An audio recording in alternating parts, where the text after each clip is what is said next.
ChatGPT can't do that. Never. Not on your Take best that, day, Tall baby. Tale Social Club with your 40 days a night. Bottom on bottom, a great poet said this once. I got trauma. You're so sick. All because you wanted to get for an hour.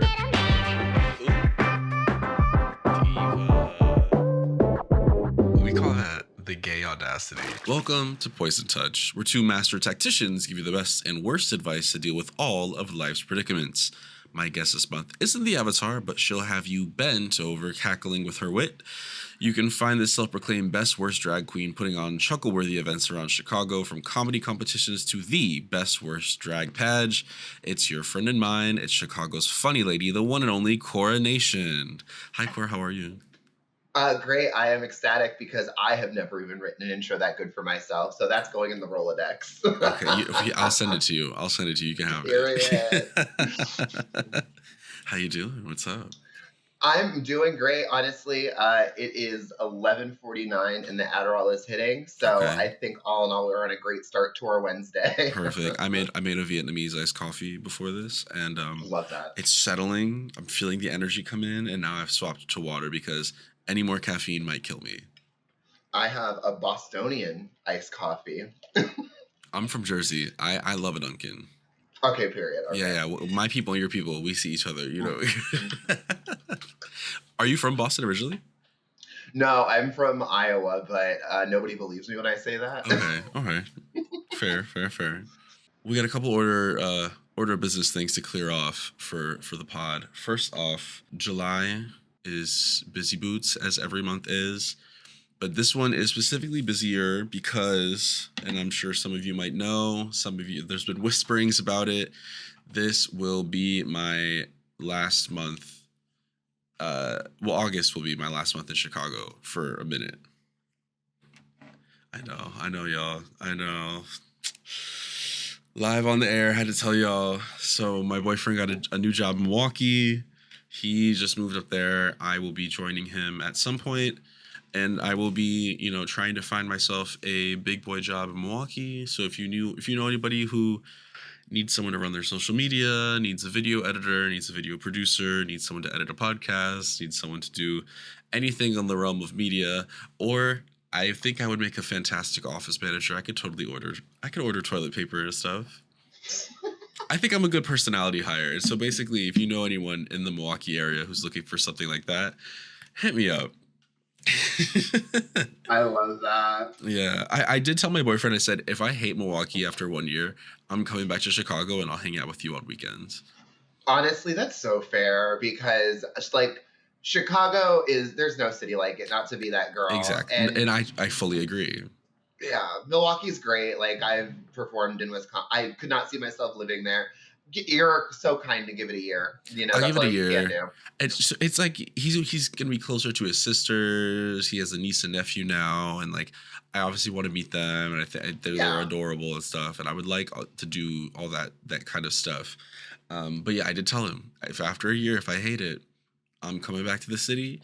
I will take the train up, or I will drive up, and I will spend half of my time with you, and half of my time back in the city, shaking ass like I'm wont to do. Yeah. That's what we do. Yes. The final piece of house cleaning before we get into the nitty-gritty of it all is I am making a pretty big push to get more Patreon members. You can join for free as a way to keep track of every podcast episode and also see previews for bonus episode content. You can join for $5 a month if you want that bonus content, bonus episodes, Love Island recaps. I'm now currently going to do some movie stuff because I like doing movie stuff. I just saw The Odyssey. I think I want to do an episode on The Odyssey. Yeah, bonus episodes, full video episodes for the podcast. All that stuff is on the Patreon. $5 a month, patreon.com/poisontouchpod. And with that done, housekeeping out of the way, let's get into it. Korra, I have a question for you that I ask all of my guests. And that is, what is a piece of advice that you cannot live without, or a piece of advice that has helped you immensely over the years? This I learned, I was told in my 20s, but never embraced in my 30s. And this is for people, and this is especially for drag entertainers as well in a city like Chicago, you do not have to take every fight or battle that is dropped at your doorstep. There is so much time and energy, and there's so much going on in this planet that to focus on and give validity and energy to everything that is brought to you will exhaust you and burn your star out quicker than anything else ever will. Oh my God, so true.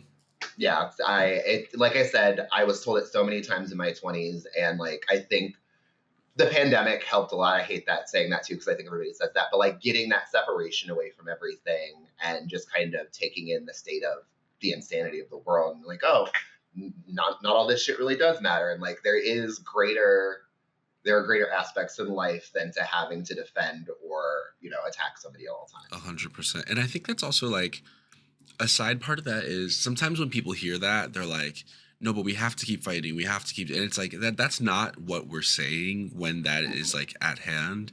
It's not that you shouldn't fight for like what you believe in or fight for what you think is right. It's that you shouldn't have to fight every single battle, every argument, every disagreement, every time, I at least speaking from like a bartender's perspective, period. At every customer or every interaction with a coworker, it's like it's not about, not speaking up when it's time to speak up. It's about knowing when is that time to speak up and when is the time to just be like, it's not worth it. It's not, especially in a time of like keyboard warriors. Like you don't have to get in the comments of not everything is worthy of discourse. Like we can just let things blow over and talk and bring it up later. Yeah. Which my nasty plot for the final segment is a bit of keyboard warrior nonsense. I know. I did find myself prey to the rage bait, and I fell for it. And I feel it. I had a Mimi I'm first versus everyone moment. We all need at least one. We all need at least one. But we'll save that for the end of the episode because truly, but in this case, Mimi I'm first was in the right. Yeah, for the first time. Yeah, for the first time. For the Mimi I'm first time. Yeah, for the. I am so glad. Speaking of Chicago and Milwaukee, not that I don't know what the drag is like in Milwaukee, but I think that is something I am going to miss about Chicago. Is easy access to not just good drag, but so many different types of drag. I'm so lucky that we live in a city where there's good comedy.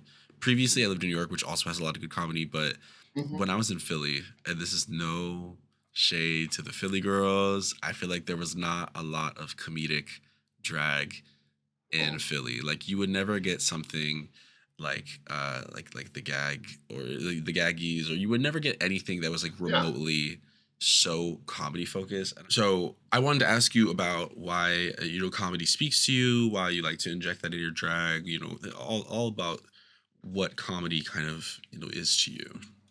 Yeah, like to kind of step back what you were talking about before, I think Chicago really is a blessed city when it comes to drag. We have freaks, geeks, and weirdos. This is like the premier city for pageantry. Continental is held here. We've got Mimi Marks. We've got Naysha Lopez. Like there's so much drag excellence that exists in this city that has come through this city, whether they started here and left or came through during a transitory period. There's really just nothing like it. In terms of like comedy and my drag and everything, I consider myself a drag mega fan who has the privilege of doing drag in that it is, and this is why I've enjoyed being a producer more lately. I am such a drag nerd, whether it is pageantry, whether it is drag race, whether it's local shows. I consume it as a hobby, and it separates me from a lot of people because there is no financial stake in what I do in drag. Like the rat race of it. And there was a time when I was making money, and like it seemed like the more successful I got, the more I started to resent the art form. And so now I've stepped back, and it's just like a fun hobby to consume. Comedy for me specifically, it was just always a really important part of me growing up. I was really big in Living Color, Mad TV, anything Comedy Central related. So like a lot of my comedy stems from that cringy millennial borderline offensive humor. If it's something that you've seen canceled in a Comedy Central special, chances are it's something that I've tried to tiptoe around. The reason I find comedy important is because I think that for the most part, you find there are a lot of really strong hosts in comedy because they tend to be more in tune with the energy of the audience because you almost have to be. And it is a very precise art. I will say a comedy is important because you need the buffer. You need the change in energy from the most stunning woman you've ever seen or the most electric dance, number you've ever seen. You can have those elements in shows, but if you don't have anything to break it up, the audience is just going to get exhausted. And so honestly, like when I'm hosting, I'm just like a rodeo clown. I'm just here to keep the show going along and distract the people while we get the next person on stage. Yeah, I love that. Rodeo clown's a good way to say that. I love that. That's how I feel about it. Some people are more serious about it. I like the reason I love bad drag, and like I'm not somebody who's bad at drag. I'm somebody who does bad drag. I like doing bad drag because it takes the piss out of it and it allows you to more freely be yourself and not focus on how you present all the time. Mm-hmm. I think rodeo clown is also coincidentally kind of like the perfect, kind of way that like when I host bingo at the bar, I think I similarly am a rodeo clown, except I'm just calling out numbers and making really stupid rhymes. Yeah. And, sometimes I'm picking apart people in the audience. Sometimes I'm picking apart the dancers. Sometimes I'm picking apart myself. You know what I mean? I don't do variety. It's all about the spice of life. Variety. Yes. I think my favorite one is like, I don't know if you're too familiar with my bar, the Lucky Horseshoe, but yeah, I've actually been to your bingo a couple of times. Oh, yeah, you have been to my bingo. Yeah, well, because bingo's a different crowd. I will say. True. Yes, bingo's a different crowd. But I think my favorite of my rhymes that I will never retire is, I believe, for N40, which is the median age of the Lucky Horseshoe patrons. They all get a kick out of that one. It's the one place I feel like I have gesture immunity when I'm hosting bingo. I can like call everybody old and rotted, and everyone just laughs. Also, bad drag is a really, really easy way to get jester's privilege. I'm given a lot of freedom, and it's my personality too, obviously. But like, there's something very disarming about that. That just I love jester's privilege. It's it's great. But yeah, the reason I say that is because outside of bingo, I feel like actually brings a younger crowd. Despite what people think about bingo normally, bingo brings a younger crowd to the shoe. But outside of that, yes, the median age of the Lucky Horseshoe patrons is somewhere in their 40s. Yeah, I was gonna say, and I think you're rounding down, but that was just like nice. Yeah, but they love it. They love when I they love when I say that one. All right, we're gonna take a quick break, and we will be back with the drama, with the questions, with the mess. I cannot wait to get into it. Me either. We are back from our break, and we are ready to get into the questions. We're gonna start off with an easy one, and this one I think is actually really interesting, and I do think it is more of like, did they submit this kind of as like a business opportunity or a chance to network? And if so, that's great. Message me privately. We'll talk more about this. This one is from Arr Bee, and they write, I'm an entrepreneur that wants to create the first PR firm or business for podcasting and podcasters. I already have a name and basis for it. I just need potential clients or podcasters to help me jumpstart it. Any suggestions on how to approach this? So I went and I looked into like PR firms for podcasters. I was like curious, so I did some digging, as I do. The one that came up first was a company called Tink, with like an asterisk, tinkmedia.co.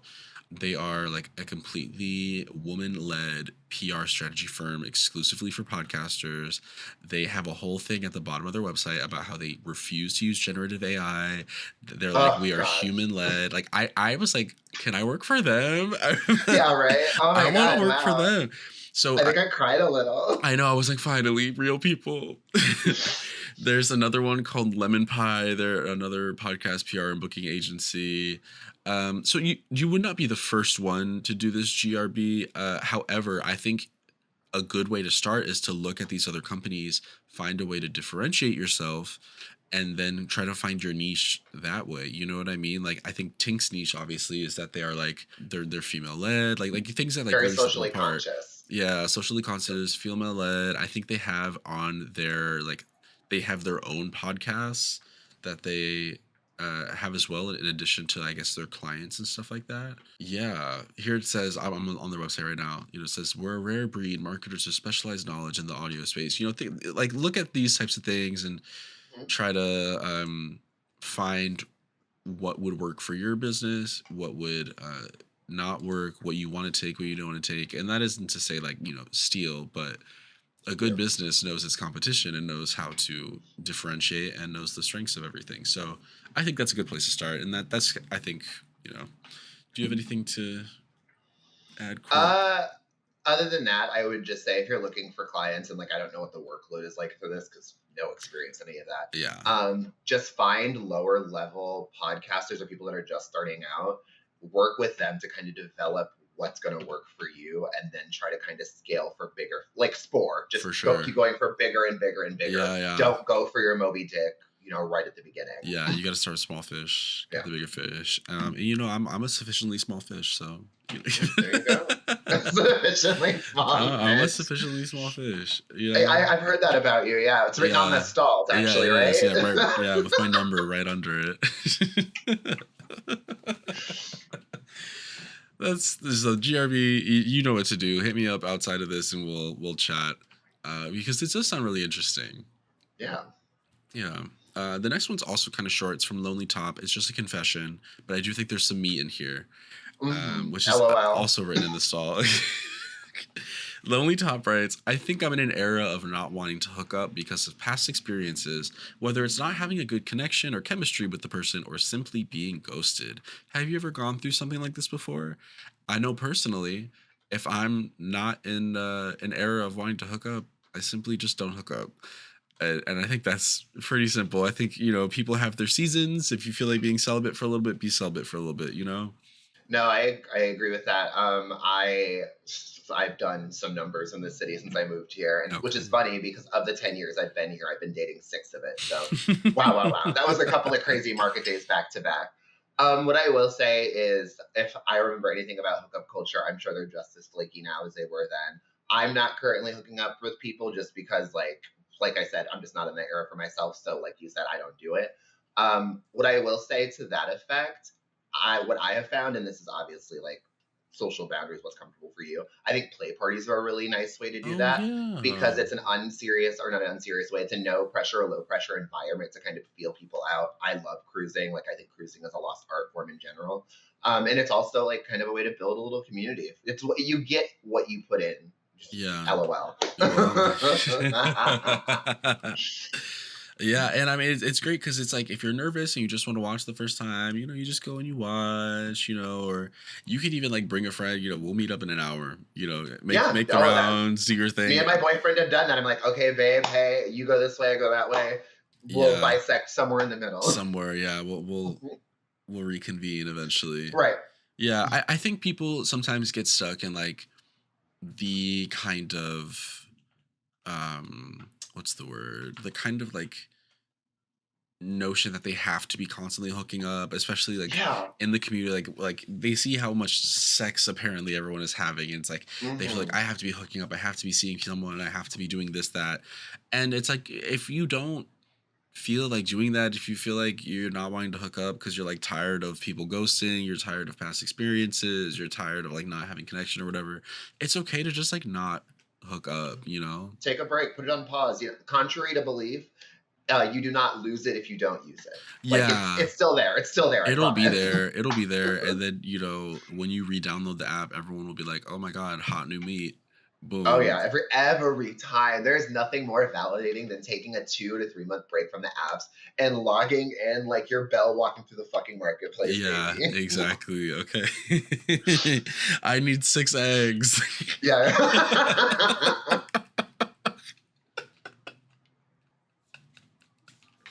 And that's what they'll say to you.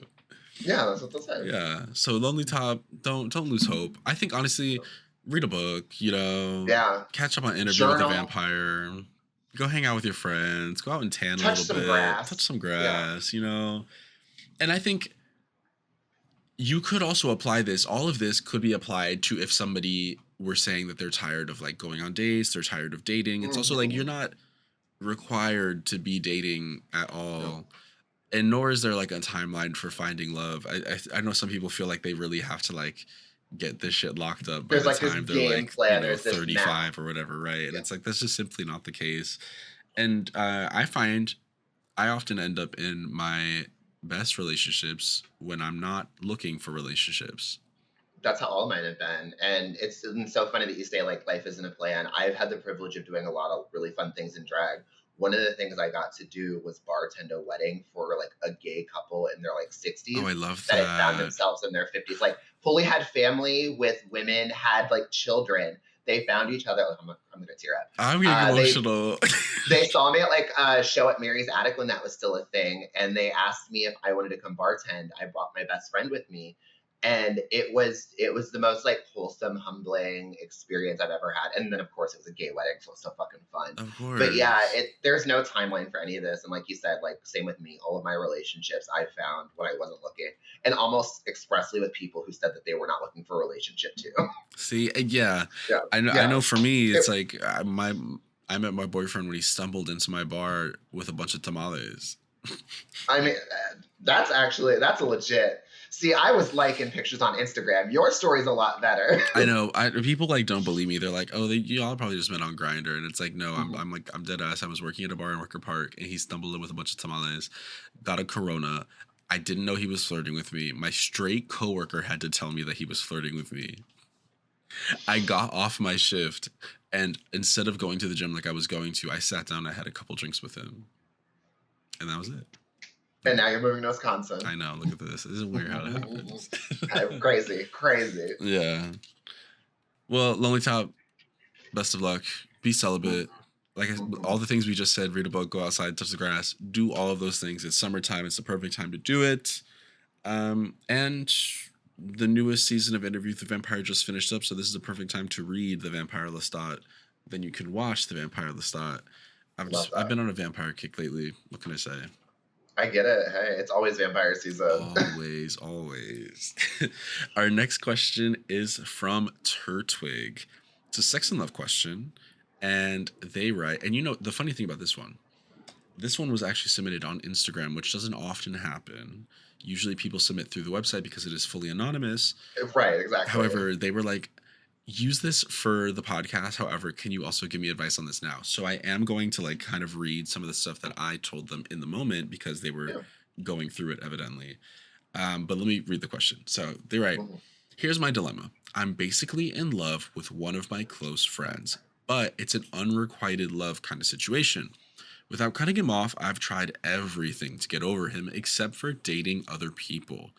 I'm curious about casual dating as a way to find a new connection that would hopefully nullify my present one. Is it unethical to date casually knowing you have intense feelings for someone else already? So I'm going to let you start while I pull up what I kind of said to him. Yeah, I think that really depends on what like casual dating means. Like if casual dating to you just means like meeting up for drinks and like possibly hooking up after. If we're talking like casual, like we're just hooking up, maybe after the third or fourth encounter, we have the talk about where things are and like what expectations are and where you are emotionally. Then you go from there. If you're going on dates with people, I would say after date one, because at that point you determined you were interested, and that's the kind of thing that somebody needs to know going into something like that, if that makes sense. Also, I'm not a fan of the mentality that the solution is to start dating other people in general. Like, I think that you need to really figure out what's going on with you and how you want to go forward with that, because that's still a friend that you have, in your day to day. And that dynamic is going to be there more prevalently than the new person that you're talking to. So like figure your shit out first before you start. 100%. I think we're kind of in agreement on a lot of this. I think I said maybe not after date one. I said if it's like very casual and you're like going on a couple days, I said you can give it time, because I think like because they had mentioned talking about it before ever going on a date with someone. I said, well, you're never going to go on a date that way. You're ever. They're completely going to like check out and not even give you the chance. I said before the date is definitely crazy, because on a first date you're just getting to know someone, you're just meeting them. I would say after a couple dates, maybe have the conversation.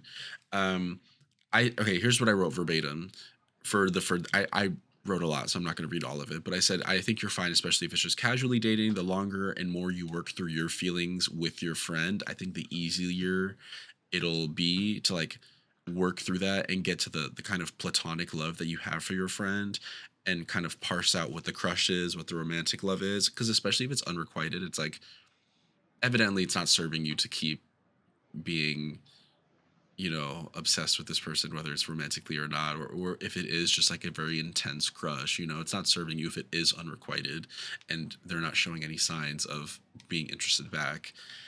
So I said, within reason, I do believe that getting under a couple other people might make it easier for you to get over it. Just not in a malicious way of like going out hooking up with a bunch of people or like dating someone knowing for the sole reason of like I'm dating you only to get over this person. That's not right. But I do think like growing genuine connections with other people you'll just start to realize, oh my God, I like this person likes me back. You'll be like, this is an important connection, you know what I mean? Mm-hmm. And so then I get into, I said that I think the tricky part, which I think is what you just touched on, is that if after a couple dates, you definitely should have the conversation because that is something that someone wants to know. But I also said after a couple dates, you might realize that you're not feeling the same level of like romantic feelings for this person anymore, and you might just be like, I think I'm just kind of cool kicking it with this person. You know what I mean? Yeah, no, and you're completely right. I mean, sometimes all you need is the distraction of getting lost in somebody else, and it'll happen naturally for you. I think that I have a bias because there's like a 3-year chunk of my life where this was the situation. Ooh. I was the person who had the obsession with a friend. Not obsession. That's like a harsh word. Well, yeah, that is. But and my situation was different because the person knew and kind of like used it to their advantage. But it didn't change the fact that like I was giving energy to a situation to a person who didn't care, and I was still venturing on with other relationships, and it blew up in my face almost every time. So if you don't mind my asking, how did you kind of work through the feelings then? Full disclosure, I am bipolar. It's something I've dealt with. Around the time when we were friends was when it was first surfacing and I wasn't medicated. So it's really kind of hard to put to words like how I would have naturally been able to process it because of everything else that was going on, chemistry in my brain. Dating helped a little, but it mostly helped because he would pop out of my life and then pop back in. What really kind of helped was just distance. I moved to Florida for a year when I was 20, ended up going back to Iowa right after. But getting the physical distance is just something that's always worked really well for me, and that's how I had to ultimately do it there. Fair, okay. Yeah. So, Turtwig, if you're not up for moving to Florida, we can workshop a couple things, but you can pick a better state. Don't go to Florida. You can pick other states. Wisconsin. I hear Wisconsin's great. Yeah, come to Milwaukee with me. Yeah, I also recommended that they kind of like read like a bit of kind of what they call the poly kind of building blocks, poly secure, ethical slut, those types. I'm always pushing those books on this show just because like I love that. And I think not even from this like the standpoint of wanting to be open because this person doesn't like you back, but just in terms of like these books ultimately at their core are about helping you parse through desire, work through what romantic feelings look like when they are between multiple people. And just how to prioritize people's feelings and prioritize, doing it the right way and not lying in people's faces and stuff like that.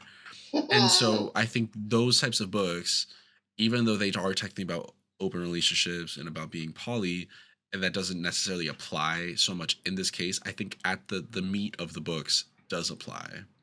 Yeah. So I had recommended that they get into those.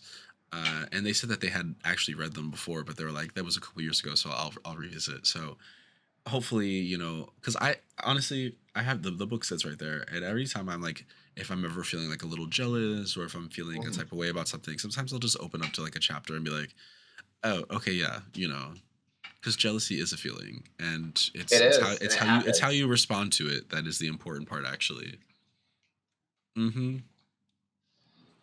So that's what I told Turtwig, and I think we're kind of on the same page with this. Yeah, for sure.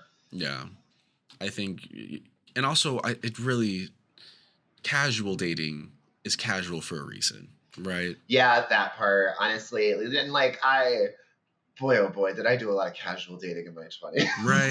It's like go out, hang out with some people, make some new connections, keep yourself busy so you're not staring at a wall like Bear from Obsession thinking about Nikki Freeman. You know what I mean? Like, or like join a team. Like there's Stonewall sports and stuff. There are ways to like get close to people and build community that don't require engaging start in playing hookup D&D. Yes, honestly, and there are lots of random campaigns that I've just like found talking to people at bars and stuff. Oh yeah, gay people love D&D. It's great. Gay people love D&D. It's great. Gay people living in a fantasy world. Crazy. Yeah, who'd have thought? And you know what? Diving into that fantasy world will help you get out of the fantasy world of this unrequited love. Oh, perfect. Yes, hop into the mindset of a dwarf druid, okay? Circle of spores, you know, commanding the mushrooms to your wildest ability. Absolutely. Yeah. The funnest guy. Get into all that. You know what? D&D should just be the answer to all these questions. Just get into D&D. I like that. I haven't seen any reasons against it. Exactly. And I think you're better off talking through shit in D&D than talking it through with ChatGPT. True. Okay. True. Jesus Christ, true. Have you been following that drag saga at all? No. There's a drag entertainer whose name I'm not going to give validity to in Chicago. Oh, I know who you're talking about already. Yeah. Fucking, and I don't use this word very lightly as somebody who deals with mental wellness. Fucking crazy, like AI psychosis, crazy. Okay, can you give me the long and short of it? Because I've been seeing the subtweets, I've been seeing the posts, I've been seeing everything about it, but not a full just not an explanation. I'll give you. So it's like R. Kelly's Trapped in the Closet, where it started out as this one thing, and now it's like 17 fucking chapters long. Okay. Fuck R. Kelly, by the way. Yeah, always. That was just like the only basis for comparison. Well, that's fair. But I will say, Mad TV's Trapped in the Cupboard was next level. Honestly, like I said, Mad TV, huge inspiration for me. But so I just have like the beginning of it, and then what it started turning into. So Evie Oddly used some form of generative AI in their album. I don't know whether it was artwork, song, whatever. Shit. Beat that. I'll cut it out. I'll beep it out. She went out of her way to like defend this post and defend the use of generative AI. And then when she got kind of attacked for it, she decided, as opposed to walking away from it, that she like quadrupled down on like, actually AI is good, AI is inevitable. There's no way you're going to stop all of the bad that's happening in the world. So why would we turn down AI? It was just crazy. There were like 17 30-minute long videos. She did like a Wicked for Good music video where she was singing the parts. Like, it is, like I said, it's crazy. It's so disjointed from reality, and it's got blown up to this big thing. And I don't know whether it's because she enjoys the attention and this is how she has to stay relevant, because she was currently working for other establishments. But like, I'm a huge believer of not burning bridges, and like, you're nuking them, girl. Yeah. 100%. So that's all I know about it. I didn't go any. It was one of those things like, you don't have to pick every battle that's dropped in your doorstep. Yeah. I saw that. I walked the fuck away from it. Yeah, you're like, this is a can of worms. I do not simply do not want to open. No. And for the kids at home who are just love a juicy bit of drama, it's good. I love a juicy bit of drama. That's why I do this show. You know, and if that person ever wants to turn away from the ChatGPT and wants some real advice, my doors are open. You know, always. Doors are open. Honestly, mine too. And this is like for me in general. I'm a huge believer that we can come back from our mistakes. Yeah, I'm all about calling in rather than calling out, because I feel like calling out it never like sure, it might get the point across, but I think the lasting point of it never really sticks. And it just ends in people being more defensive, less receptive to things, rather than like calling someone in and like really trying to be like, hey, this is why this is like bad or wrong, or you should maybe consider thinking about it a different way. You know, like, come in, let's have the conversation. And I'm sure part of it, and this is why like I'm somebody who's very reactionary by nature. So I do think part of it is like, she got so dug in that she just made it bigger because she felt that like she was making the grander point. But I'm like of the Robbie Turner mindset. Like, we don't have to cancel everybody over everything. If she wants to come to the table and be like, I was very proud, I was coming from a different place, I was very hurt and felt attacked, I'd be willing to have that conversation, as should everybody else. But yeah. Because I mean, the cognitive dissonance, the AI psychosis, like, because I'm sure, like, AI psychosis. if you're attacked on all sides and you're like trying to find validation from somewhere, you would probably turn to the ChatGPT, which is probably telling you like, oh no, I'm not bad because of X, Y, and Z, and then therefore you feel emboldened, like you got a battery in your back to like then go and be like, actually, this is the future. You know what I mean? Yeah, So, it's like the most toxic version of an echo chamber. Yeah, literally, yeah, because it's like it's truly just you in this language learning model, just like bouncing back and forth. Like, I get so mad whenever people, and this is like now we're really on a tangent, but it's okay. We'll do the next question in a second. I truly just like when people. I got in trouble in a Twitch stream the other day. Ooh. Yes, I was cooking breakfast and the girls were chatting and somebody was like, "Oh, I just got done off the phone with my free therapist." I was like, "Free therapist? What?" And then they mentioned that it was ChatGPT, and I said, exactly, yes." For the kids just watching, that hadn't even occurred to me. Yeah, Korra's face was just aghast with fear for podcasting is an audio medium. Terror. Yeah, so I naturally in the comments was like, and this wasn't the Twitch streamer, like they were just playing a game. This was like just in the chat. I was like, why are you using ChatGPT as a therapist? Like I get that it's free, but like wouldn't you feel better talking to like maybe a close friend or finding a sliding scale therapist or something in your budget? Because ChatGPT, like, sure, it'll tell you stuff, but it's going to tell you what you want to hear and not what a professional would tell you or what you need to hear. And then they were basically like, well, a friend's not going to do that either. And I'll be damned if I tell a friend about my problems with my relationships and blah, blah, blah, blah. And then like everyone started dogpiling me at the insinuation that this person should not use ChatGPT as a therapist. First of all, I would have drag queen redacted, tripled down on it, and been like, no, I said what I said. Yeah, and that's what I did. I was like, I still don't agree. I still don't think, because they were like, no, and it uses peer-reviewed blah, blah, blah. I was like, no, it doesn't. It pulls bullshit from the thin air, and like it might cite stuff that is in an article or say stuff that sounds like it's in an article, but you don't know that it's actually there citing correct sources or even using them in the right context. You know what I mean? Like the Google AI the other day, I was trying to look up some bullshit and forgot to put the minus AI at the top. And oh my God, learning that changed my life. Yeah, it truly is the only way to Google stuff now. I forgot to put it at the top the other day, and it was trying to tell me that something was like 70 meters when the context was completely fucked up. It like had pulled something from one article and was attributing it to I was looking up hot air balloons while I was in Mexico. And it was it was a whole thing. Point is, it's besides the point. I was in Mexico. We were in a hot air balloon. It was AI sucks. Yeah, AI sucks. But yeah, I got in trouble in a Twitch stream for it. Blah blah blah blah. Okay, we're gonna get to our last question. This one is from Gabe Nixon. It's a sex and love question, and they write, "My favorite fuck buddy has the annoying habit of playing Glee covers when we're hooking up. I'm normally not too picky when it comes to someone's sex playlist, but it's a lot. I don't need Leah Michelle belting Run Joey Run while I'm trying to climax. How do you bring up not liking someone's sex playlist when you want to continue tapping that ass?" This is like my own personal hell. This would be my personal hell. Yeah. Is this my camera? Is this my truly. Is this my camera?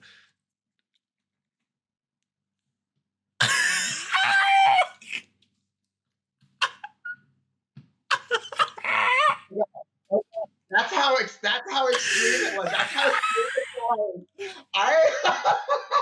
This is staying in the full episode because this is truly hilarious. To explain to everyone at home, Korra was so horrified at this that she left the recording session. I leaned over and I heard click out.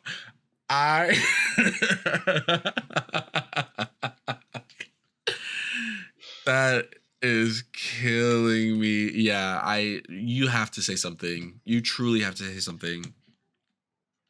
It's gonna be a no for me. I First of all, I have ADHD, and so like if South Park is playing in the background, I have to like stop myself from laughing. So to have the soundtrack to the show that like I openly despise playing in the background, first of all, I probably wouldn't be hooking up with that person if that was my preference. But like the art of the sexual playlist is so under fucking rated. Glee. Yeah, I like. I could understand if we were playing a little Kalela, maybe some Kalani, you know, something kind of sultry, you know, maybe some of the softer Kali Uchi songs, stuff like that. You know what I mean? But to like. Yeah, like some Forensic Files playing in the background. To go straight for the Glee covers, and not only to go for it once, if it comes up, like if it was on shuffle and it came up, I'd be like, okay, you know what, we'll giggle about it, whatever. For this to be a habit of putting on Glee covers, my God. That gets them in the mood. Like that takes them there. Yeah, I think this is worth a conversation. I just... That's a red flag. Like, that's a red flag. I'm so sorry. Do they need music on to like, you know, drown out noise? Maybe they have a roommate, or is it like something that they're just putting this on because they truly need this to get off? Boy, oh boy. This is what I wonder. And this is what you need to get down to, Gabe Nixon. You need to get to the bottom of this. This is terrifying. Please say something. Please say this might be like... For your own sex life. You might be with like Bundy or something. This sounds like this is a serial killer. You could be saving other people by bringing this up. It's your moral obligation. Yes. Well, emphasis on gay. This is your moral obligation to do this. You need to get to the bottom of this. You need to snap them out of the Glee covers. Maybe we ease them into it. Maybe they can start without a Glee cover. We move on to like, I don't know, covers from the movie Sing, or like the real version, or the real versions of those songs. Yeah, you know, start there, and then maybe we refine. You know, I don't. You know, it's just me and my man in the apartment, so I don't ever play music during sex. We just kick the dog out the room. Yeah, that part. Right. So I've been a little out of practice with the sex playlist. I will say, when I was in college, my sex playlist was not good. It was a lot of like loud house music solely so that my roommates could not hear. Heard. Okay, that makes sense. Mine is, I'm so stereotypical. Like my ideal one back when I was, you know, in my prime, 90s R&B, baby. 90s and 2000s R&B. It is where it's at. Unfortunately, there has been a time where I had a very long stretch of non-melanated partners, and like you can't play Casey and JoJo in that situation and have it have the same effect on you that it does on you. What is this? There are different frames of reference there. Yeah, for sure. I definitely, after I moved out of the dorms where I had that crazy house music sex playlist, I definitely leaned into the 90s R&B of it all after the fact in my second college apartment. But for that first one, it really was like I was fighting for my life. Fighting for my life. There were 3 roommates in that one dorm suite. I needed that bitch loud. I needed it, you know, I needed to cut it out. And it worked. You needed that bangarang to cover up the banging. Exactly. Precisely. Gabe, I think this might be the most important question we've answered today. You know what I mean? Like, I think you truly have the most work ahead of you. You need to figure out how to end this. This person is a danger to themselves and others. This is your one ring. Like this is your quest. Yeah, throw them in the mount. It's the only solution. I'm so sorry. You need to carry them up the mountain, throw them into the volcano. Truly, why is Leah Michelle belting while you're pounding cheeks? This isn't right.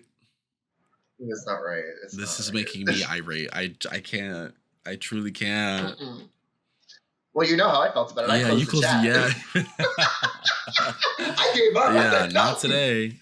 Yeah, that's. Oh my God. I can't. We have to move on.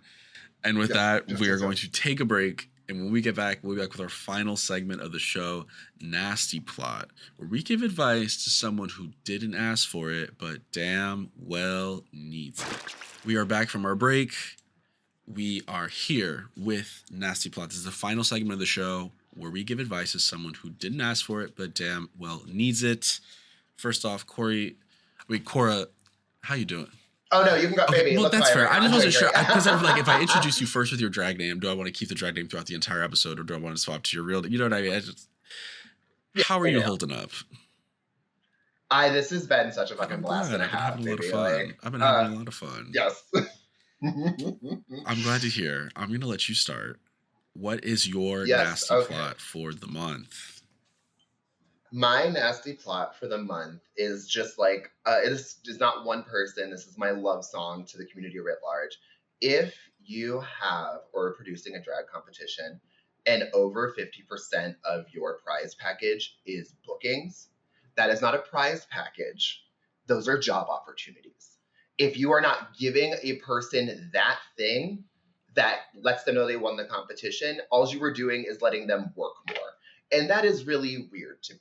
So I just think that producers really need to step back, and if they can't put together a cogent prize package that doesn't include giving them whatever preordained booking fee exists at their club to stack their rosters, yeah, like a photo shoot, you know, a thing, you know, it's got a photo shoot, wigs, custom jewelry, mixes. Like Chicago has so many resources and so many people willing to help out.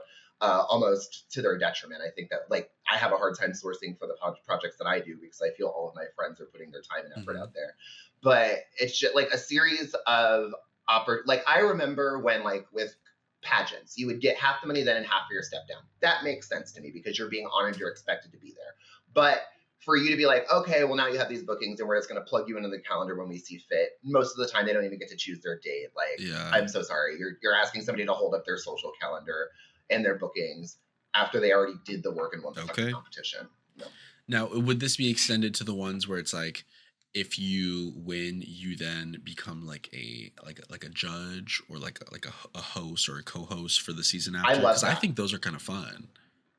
No, that's what they should be doing, because what that is to me is that's upward mobility. And that's a residency. You are giving somebody a consistent, constant, and attending audience that they're already familiar with to kind of grow that as an art form, because hosting is an art form. Also, another thing, we're not going to go on that tangent. Not all of you need to host. This is the time. This is the time for that tangent. Let's have that conversation. Yeah. I am so over people who just feel the need to be a part of every single segment of the show and won't step back and allow somebody the opportunity. You can be an effective part of a show. You can be noteworthy and recognized in the city without having to be front and center all the time. Most of my best work has been behind the scenes, and I host the shows that I do just because I'm still kind of working on figuring out how I want to step away from that. But also, I'm really fucking good at it. Like, and it is an art form, and you can tell the people who are given an opportunity to host and people who can't host. The only thing that sucks is you can't walk up to gigs as a starting drag queen and be like, hey, I want to host this gig. You have to perform and then work your way up there. So when somebody wins a competition, gets that hosting opportunity as a prize, that I think that's fucking phenomenal. Not to bring it back full circle. Yeah, because it really is. It is an art form. Being on a microphone is an art form. You know what I mean? And I think part of that, especially when you're on the mic in front of people in an audience, like kind of expectingly waiting for you to pull out the yucks, you have to be able to like roll with the punches. It begets a certain amount of improv, and if you don't know how to respond to that kind of improv, you're kind of in trouble, you know. It's dead air. And I think like that's, it makes me, I can watch a bad drag performance. In fact, I love a bad drag performance. It makes me so uncomfortable to watch. I have to walk to another bar, like in the building if it's happening. Yeah. Because it's one thing, you know, if a queen hits a dip and smacks her head on the floor, you know what I mean? Like, that's fun. If you hit a joke and it is dead silent afterwards, and you don't acknowledge it in a way that is funny afterwards, because sometimes, you know, you make a joke that fails and then you're like, oh, they don't all land, baby. They don't. It's not about them all landing. It's about the frequency at which you're sending them out, you know? Yes. Dead air is the worst thing you can have on a mic. anytime. We all have to sit with that wet fart in the room. We just all have to sit with it and let it linger. Did you have to let it linger? I was gonna do it if you didn't too. I was gonna do it if you did it. Damn. Game recognized. This is why we have you on the show. This right here. The references, yes, baby. The references. Just wait until our bonus episode about RPGs, okay? Oh, I'm so excited for that. Yeah, I want to put together like a good we'll talk after this, but give me a list of RPGs to talk about. We'll cross-reference and we'll put together something very cute. That's your nasty plot? Signed, sealed, delivered? Oh, yeah. I'm yours. Perfect. Yes. My nasty plot this month is something a little different. As you know, I do not often find myself in these types of battles, and yet, because of the perils of AI, I am increasingly finding myself in these battles. As I talked about previously, I was in a battle in a Twitch chat, and most recently, I was scrolling on the Instagrams, and I came across a podcast. They are a horror podcast. They have since blocked me, which is fine. They are the Tall Tale Social Club. They are a horror podcast based out of Alaska. They do some spooky shit or whatever. And this this guy was telling a story. And at first I thought because I get a lot of podcast stuff. Obviously, I have a podcast account, so it comes across, and I love horror podcasts. I was just, speaking of which, go listen to my recent collab episode with the Scream Society podcast by my good friend Ralph Anthony. We talk about dreams, and we talk about I pull some tarot cards at the start of the episode. We talk about ghosts. We talk about how dreams aren't linear, and childhood me might have been trying to escape a night terror that current me was having. It gets gaggy. We talk about Bigfoot. We had such a fun time. Go listen to that episode, y'all. I'm not playing. It is a fantastic piece of media. However, what isn't a fantastic piece of media is the Tall Tale Social Club's reel about a little boy waking up at night and finding a ghost, and it was completely animated with AI, and it looked like complete dog shit from a butt. And mind you, the story was decent. I got like maybe 20 seconds in and was interested, and then I saw the AI, because at first it started like this. It was a picture of it was video of him talking. And I would have been fine. Video of us talking, great. The podcast reels are like that. Maybe some interstitials cut over pictures of things, not generative AI, but this was a full animated, hideous looking video. And so I had just simply commented, I'm begging fellow podcasters to put the AI down. We're better than this. To which he replies, and I'm going to read this verbatim.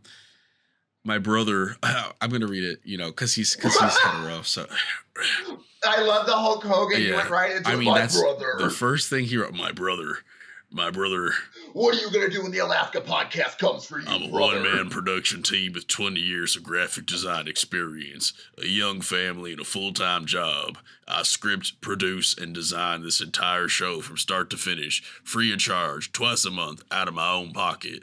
If I'm expected to also learn video animation on top of what I already do, I will yeet myself off a bridge with a smile on my face. One might argue he should.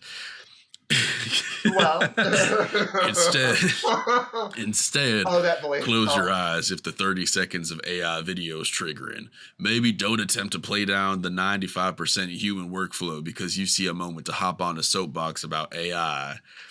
And then someone else said this. They just said, yikes. Someone else said it was disappointing.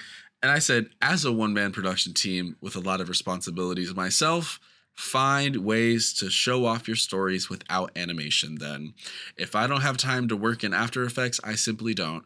I just use photos, interstitials. A lot can be done with a little elbow grease, photos relating to your story, pictures of quotes from news articles, especially for horror things, etc. It feels like a cheap excuse to try to justify a cheap-looking ends. And I'm not calling you out, I'm calling you in. Your content will feel more personal without the bad AI videos. To which they said, you can call it whatever you'd like, bud, and you'd still be basing your entire opinion on a couple clips you saw on Instagram. Do what works for you, let others do what works for them instead of playing holier than thou. I am, thank you. For people that don't follow your exact playbook or artistic expression. Ooh, it's that exact mindset that makes most artists insufferable. I wrote, It's not artistic expression, though. It's a cheap patchwork menagerie stealing from actual artists, lowering our cognitive abilities due to a reliance on it, and ultimately aiding in something that is destroying the ecosystem from all the data centers polluting and stealing up our water. There is a better way to do this with a lot more heart in it, but hey, I can't fix willful ignorance. Okay. And then those are the only screenshots I have because, as I said, they did block me. Afterwards, they said something that extremely tickled me. It said, I hit record on a Zoom call and think that I have the right to talk about production. Mind you, I remember you posted something about it. I posted about this. Yeah. Mind you, a whole lot more goes in than just a Zoom call. We're not even on Zoom, actually. We are on a lovely program called, Squadcast that allows me to get native audio and video from both sides. I do a lot more. I field all these questions. I go through and I check all the questions. I choose which questions are good. I book all of my people. I talk to new people every month. A lot of other bullshit happens in here. And then they said something to the effect of something to my 6 fans. And this is where my Mimi on First moment happens. Don't talk about my fans, girl. Because of the shit I seen, you don't have that many. And you know what? I said I would rather have 6 fans than use the shittiest looking AI I've ever seen in my life. You know what I mean? I know that any content that I post will have entirely much more heart, will be more personal, will appeal to my 6 fans. And, I love everyone who listens, and it's more than 6. We'll say that. We're a small podcast, but it's more than 6. Small but mighty, yes, which is also Little Fish under my phone number at the stall. Yeah, and so it went on, and I at some point I was like, I can't keep getting into this with this guy. I can't. And then other people were like, love the videos that you're putting up, like to the guy, like I think he's like, oh thanks guys, thanks. It's like, girl, you don't look at this and see how obviously shitty it looks. He could have been so much better if it was just him talking on the mic, a couple photos here and there, just get the meat out of it without the ugliness of it all. You know what? That's when I got to searching, and me and my friend were talking about this and just looking at the page. 10,000 followers. How many of those are bots? How many of those are also AI? If you're using AI in your videos, you're probably using it in your scripting. You're probably using it in your social media strategy, which is going to attract a lot of bots. So yeah, you might have 10,000 followers, but how many of those are real people? Let's clock that. Yeah, I'll take my answer after class. Yeah, I'll take my answer after class, and he can take his finasteride after he sees me. Yeah. Okay. Hims.com. Okay, hims.com. Go get your minoxidil. Yeah. I don't know if they ship up to Alaska. I know y'all have a lot of sun deficiencies. His skin looks like it has a lot of sun deficiencies. We'll send him some vitamin D then. We could all do with a little vitamin D. Maybe that'll take the stick out from his ass. Well. So this is my Mimi on First moment, except I was in the right and the AI bros were coming for me. I did not sign up for this. No. What a hill to die on. What a hill that people still feel and to try to justify it with like my family and blah blah blah blah. Like it's just so cheap, bro. Well, and we're going through this, or have been going through this with drag as well. People have been doing AI flyers, and it's been this huge, because you can tell when a flyer is AI, obviously, based on. And everybody is like, hey, we can tell this is AI, will you fix this? And it's been like restaurants and establishments, bars, show flyers. Here's the thing for me. I come from an era where you could take the ugliest, nastiest, darkest picture of a drag queen, take 4 of them, slap them on a basic background, put the name, title, price of tickets, and the date, and put it up there. It was fine. Yeah. Nobody is asking for like a Mickey's WeHo or Roscoe style like high production flyer for a one night off show. Exactly. You can, And if you are, there are lots of amazing artists in this city that do it. I know Sunday, a drag entertainer in the city, does them, and there's a lot of others. I'm sure you could look.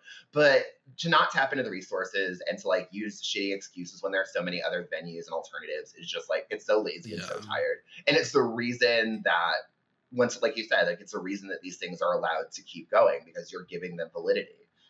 I had to talk my boss off of using them. No.